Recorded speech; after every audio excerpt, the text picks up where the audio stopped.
We're obviously approaching Q2. What's sort of changed in for this season particularly is normally within Q1, roughly around January, February, March, you would expect a lot of the named account space and contracts to be signed. Where 2025 differed was those contract deals took a little bit longer.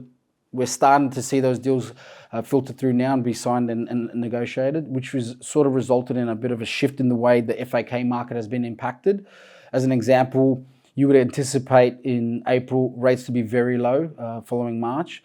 This season, we've seen shipping lines pull out a lot of capacity through their blank sailing programs, which has obviously increased the FAK market. So rates relatively compared to last year are very high. What we anticipate is second half of April for those rates to actually see a decline, which is going to be a positive for those shipping. Space at the moment is very tight and it's going to be tight for the next 2 weeks. In regards to major trends, the difference from last year is that NAC or named account space or contracts took a little bit longer for the deals to be signed over. As an example, you would anticipate named account space to be negotiated by February, March. This year, we've seen that only start to happen in the first week of April. We're also seeing contracts within the named account space shift. Historically, we would have annual contracts. This year, there's been a big push for quarterly instead. Shipping lines are trying to manage cost, so they are able to now extend BAF for the quarter and lock that BAF period in. So your ocean freight rate and your BAF rate will be locked in over the quarter. What we aren't seeing or haven't been negotiated is the GRIs or peak season surcharges. They are going to be added on top of those costs. So if you've signed a quarterly contract, you have to be mindful that there is potential for those rates to shift. In regards to the Red Sea and Suez Canal, that is a very dynamic situation at present. We have seen an improvement in the way operations are running through that region. Different shipping lines are handling it differently. Some are taking different routes.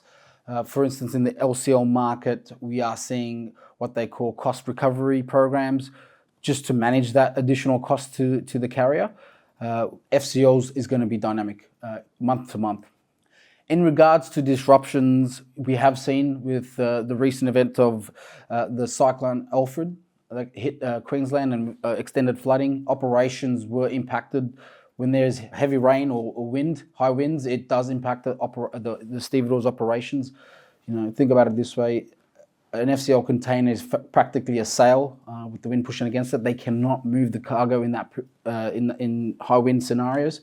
So over the course of the next 6 to 8 weeks, as the weather shifts, I would intend to see some disruption, but impacts as a whole have been generally okay. The demand in regards to air freight in Q1 has been unexpectedly high. So a lot of customers are opting for air freight solutions, particularly if the shipments are small, to get the product across into Australia or vice versa around the world. The reason for this is we're seeing a lot of the space being taken up by e-commerce, which is obviously inflating the rates similarly to the sea freight side. The direct express air freight service has been adopted by the market. We've seen a really positive outcome as of late, pretty much from December of late last year throughout Q1.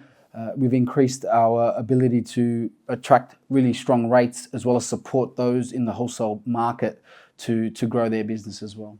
In regard to shipping costs and container availability, on the import side, so regions like China, the US and Europe, it's been very positive. Only exception would be 20-foot reefer containers if you're looking to source that type of container. It is actually very difficult. General cargo have been unimpacted, and it's been a very simple process for us to secure equipment. In terms of ocean freight rates, we have seen an increase completely year on year in terms of the way the shipping lines are operating. They've particularly out of Southeast Asia and China, they've reduced capacity over the last 3 to 4 weeks, where blank sailing programs have been very successful in uplifting rates. In regards to fuel prices and surcharges, rates have been relatively stable, and we don't anticipate that to change. In regards to trends, those who are able will opt for FCL movements as opposed to LCL. The reason for this is you will save a lot of money in terms of handling and reducing cost overall.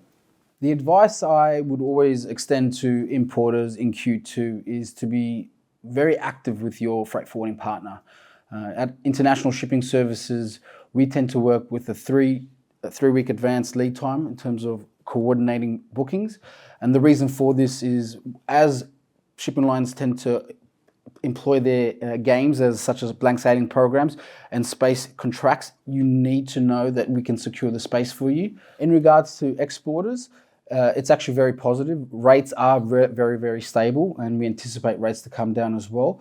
Again, it's the same message. We need to communicate. We need to know what is going on your side of the coin so we can help facilitate the movement. My anticipation over the next 3 quarters would be for ocean freight rates, particularly on the FAK space, to decline up until I would anticipate August, and then we'll see a steady incline.